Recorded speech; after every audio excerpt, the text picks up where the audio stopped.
1994 and now our democracy, that women were the first sort of point of realizing democracy in being allowed to vote, and now we are fighting for equality, right? And this sort of dismantling heteronormativity and even dismantling these kind of notions. The fight started, the ball started rolling in 1994, but it's still an ongoing issue where patriarchy exists as this instrument of oppression, where women have never really fully accessed rights the way that men did, right?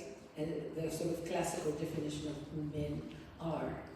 So then that fight now has evolved as we've sort of started defining what it means to be part of the LGBT, what being a person who's of diverse gender identity looks like, being trans, being gender non-conforming, and this fight now continues as we now speak to equality and what does that look like, right?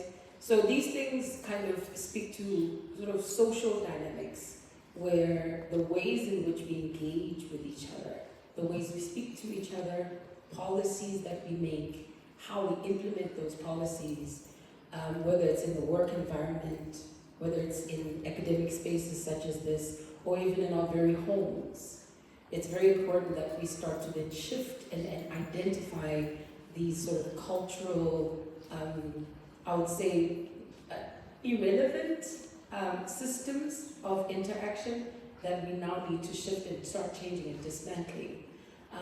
Things that are no longer relevant to who we are as a society.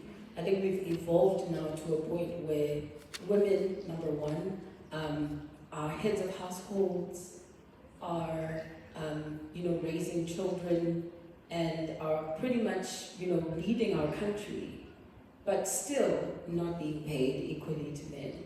That's patriarchy still, and these systems must be dismantled.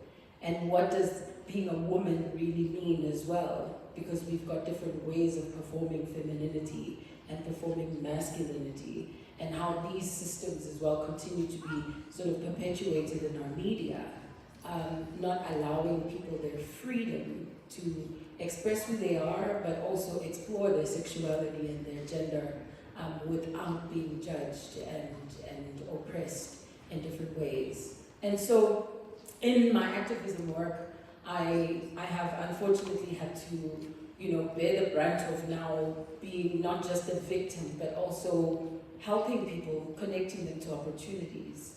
And so that's a very big part of this sort of, this heteronormativity issue, where our institutions have developed these systems of identifying people and perpetuating stereotypes that don't allow agency, that don't allow freedom, that don't allow people who are different from what the norm, quote unquote, would be. And what's perpetuated as a norm is you just see the cookie cutter female bathrooms and male bathrooms.